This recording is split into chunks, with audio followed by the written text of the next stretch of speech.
Assalamualaikum students, I hope you all are doing fine. Today's topic of discussion is chemical bond. First आपके साथ यहाँ पे definition share की गई है। केमिकल बॉन्ड को इस तरह हम डिफाइन कर सकते हैं कि किसी भी सब्सटेंस में प्रेजेंट एटम्स को जो फोर्स ऑफ अट्रैक्शन होल्ड करके रखती है उसे कहा जाता है केमिकल बॉन्ड।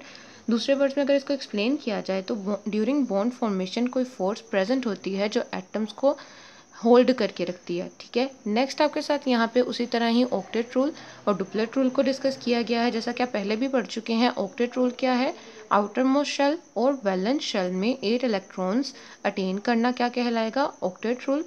और उसी तरह ही आपके पास डुप्लेट रूल की अगर हम बात करते हैं तो आउटर मोस्ट और वैलेंस शेल में attaining of 2 electrons is known as duplet rule. अब यहाँ पे ऑक्टेट रूल के बारे में आपको बताया गया है कि ऑक्टेट रूल किस चीज़ को सिंबलाइज करता है कि noble gas electronic configuration atoms तब अटेन करते हैं जब वो कंबाइन करते हैं और रिएक्ट करते हैं।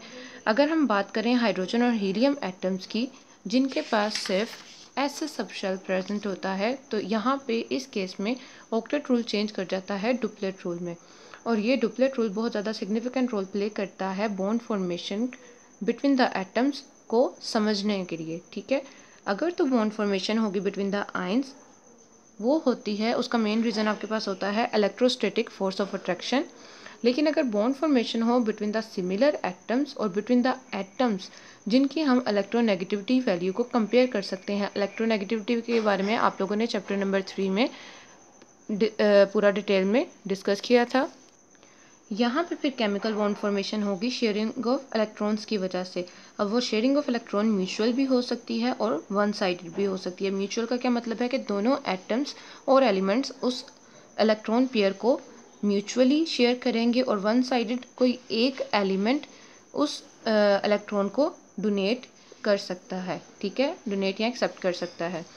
जब हम बात करते हैं यहाँ पे जब दो एटम्स एक दूसरे को अप्रोच करते हैं तो उसी टाइम पे दो फोर्सेस डेवलप होती हैं, one is attractive force and second one is repulsive forces. Last paragraph में डिस्कस किया गया है बॉन्ड फॉर्मेशन के बारे में, और उसकी आपको यहाँ पे रीज़न भी एक्सप्लेन किया गया है on the basis of attractive and repulsive forces. Bond formation होती है तब जब अट्रैक्टिव फोर्सेस डोमिनेट कर जाती हैं। इस केस में क्या होता है कि सिस्टम की ओवरऑल एनर्जी कम हो जाती है और मॉलिक्यूल फॉर्मेशन हो सकती है।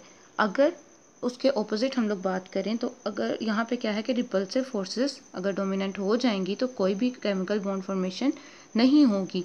इस केस में क्या होगा कि ओवरऑल सिस्टम की एनर्जी इंक्रीज कर जाएगी। किस वजह से? Due to creation of repulsive forces.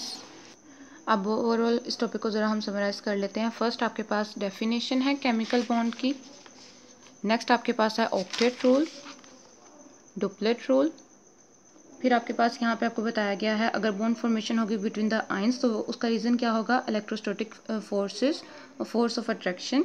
अगर सिमिलर एटम्स और बिटवीन द एटम्स जिनकी इलेक्ट्रोनेगेटिविटी वैल्यू को आप कंपेयर कर सकते हो तो वहाँ पे क्या होगी, शेयरिंग ऑफ इलेक्ट्रॉन्स की वजह से बॉन्ड फॉर्मेशन होगी।